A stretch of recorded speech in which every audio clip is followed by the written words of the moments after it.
Di sini saya akan menjelaskan tentang hardware yang berisi tentang input, output, storage, dan proses. Yang pertama yaitu input, tentang keyboard. Fungsi keyboard sendiri adalah perangkat input untuk mengetik suatu perintah.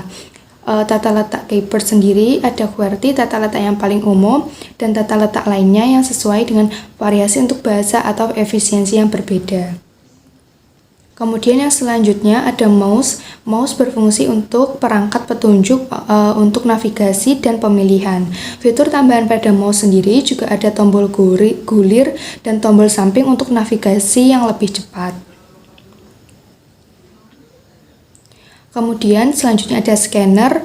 Fungsi scanner sendiri adalah mengubah dokumen atau gambar fisik menjadi format digital agar dapat disimpan, dibagikan, dan diedit. Biasanya dimanfaatkan misalnya pada saat belanja dan menyekan suatu tanda tangan pada surat dan lain-lain.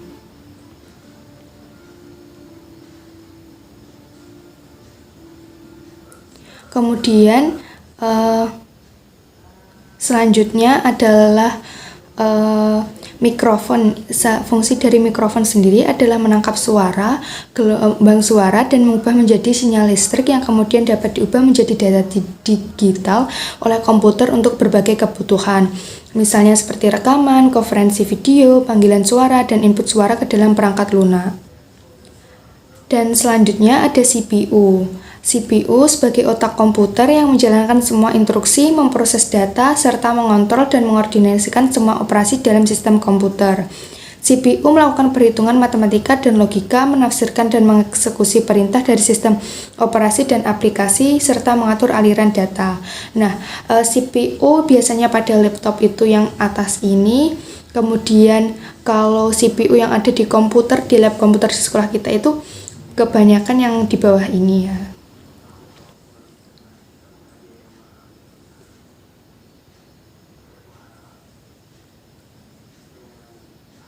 Kemudian selanjutnya ada GPU yang berfungsi untuk memproses dan merender gambar, animasi, dan video pada layar.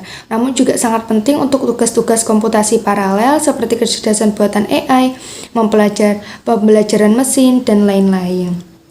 Kemudian komponen proses yang selanjutnya adalah motherboard. Fungsinya adalah papan sirkuit utama yang menghubungkan semua komponen. Nah, pada motherboard ini terdapat berbagai slot untuk CPU, RAM, dan kartu ekspansi menentukan opsi peningkatan. Kemudian untuk storage itu ada RAM, fungsinya menyimpan sementara untuk data yang sedang diproses oleh CPU. Kapasitas untuk RAM itu diukur dalam gigabyte atau GB. Lebih banyak RAM memungkinkan menjalankan lebih banyak aplikasi sekaligus tanpa melambat atau komputer lemot misalnya.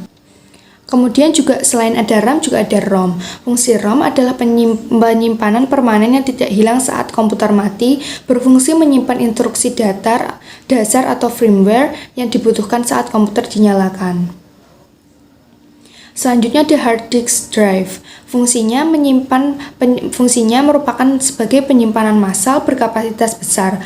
Hard disk juga dapat menyimpan data secara permanen sama seperti ROM, tempat sistem operasi, aplikasi, dan file pengguna disimpan. Kemudian ada storage yang selanjutnya yang paling mungkin sudah banyak diketahui, misalnya ada CD atau DVD penyimpanan sekunder yang lebih besar dan permanen, biasanya seperti merekam film atau merekam kartun misalnya.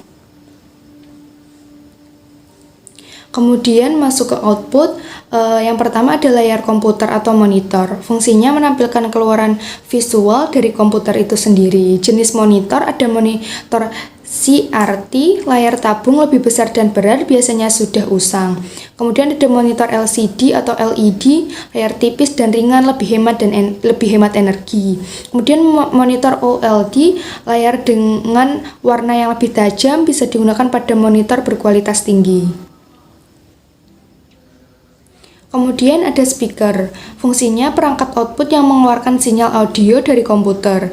Jenisnya ada stereo, suara dua saluran dasar, kemudian suara surround, beberapa speaker untuk pengalaman audio yang lebih imersif.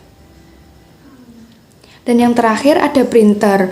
Fungsi printer pastinya sudah banyak yang tahu bahwa printer mengubah data elektronik dari komputer atau perangkat lain menjadi bentuk fisik atau mencetak hard copy di atas berbagai media seperti kertas, kain, atau bahkan kaca yang bisa berupa teks, gambar, ataupun foto.